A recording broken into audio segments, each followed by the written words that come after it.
You don't need motivation. You need awareness, because the words you speak are quietly designing your life.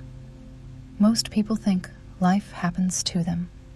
They believe circumstances decide their mood, their results, their confidence. But there's something happening much earlier than circumstances, much quieter, much closer to home. It's the words you speak, not the ones you post online, not the ones you carefully choose in public. The words you say casually, daily, without thinking. Those words don't just describe your life. They train your mind on how to experience it. Think about how often people say things like, "I'm bad at this. I always mess things up. Nothing ever works for me." They say it jokingly, or defensively, or out of habit. But the mind doesn't hear jokes. It hears instructions. Your subconscious mind is always listening, not to judge you, not to argue, but to follow direction. Florence Scovel Shinn spoke about this gently. She said the spoken word carries creative power, not because it's magical, but because it shapes expectation. And expectation shapes behavior, emotion, choice. Imagine your mind like a navigation system. Whatever destination you speak repeatedly, it quietly starts adjusting the route, not instantly, not dramatically, but consistently.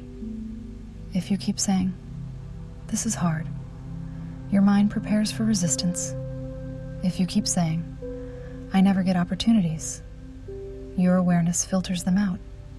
This isn't punishment, it's programming. Most people don't suffer because life is unfair.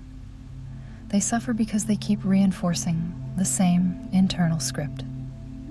Florence Scovel Shinn believed that life responds to inner agreement, what you agree with internally, through words, through tone, through repetition. That agreement becomes your normal. Here's something important.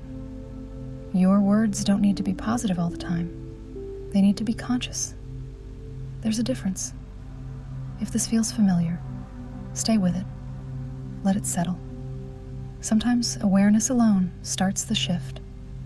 Forced positivity creates pressure. Awareness creates choice. For example, instead of saying, "I'm terrible at speaking," you could say, "I'm learning how to express myself more clearly." That one shift removes attack and introduces movement. Your nervous system relaxes. Your mind stays open. Florence taught that words spoken in calm authority carry far more influence than words spoken in emotional intensity. That's why shouting affirmations rarely works, but quiet certainty does. Think of a thermostat. It doesn't argue with the weather. It sets a temperature, and the system adjusts. Your words act the same way. When you consistently speak from trust, your inner system stabilizes. When you speak from fear, it tightens. This explains why two people can face the same situation and have completely different outcomes. One says, "I'll figure this out." The other says, "This always goes wrong." Same reality, different inner language, and different results over time. Florence Scovel Shinn often reminded people that the subconscious accepts what is spoken with feeling, not force. Feeling doesn't mean emotion. It means inner agreement, that quiet yes inside. This is why repeating words you don't believe feels exhausting. Your system resists contradiction. Instead, start where you are. Notice your default phrases, especially when you're tired, or stressed, or disappointed. Those moments reveal your real script. This is where change actually happens, not by controlling every thought, but by gently choosing your words. Here's a practical way to apply this. For one day, just one, listen to yourself speak, and without judgment. Notice how you talk about your work, your body, your future. Then make one adjustment.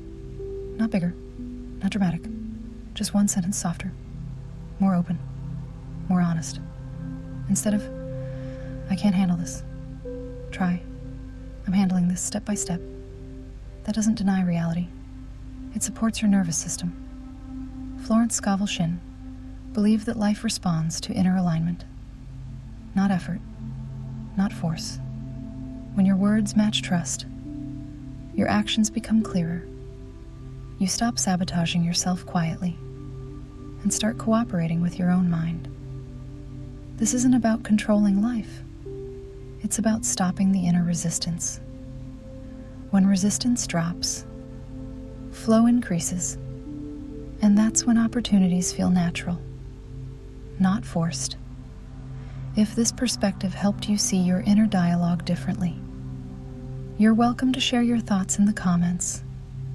And if you want more calm, grounded teachings inspired by Florence Scovel Shinn, you can explore the playlists on this channel and subscribe if it feels aligned.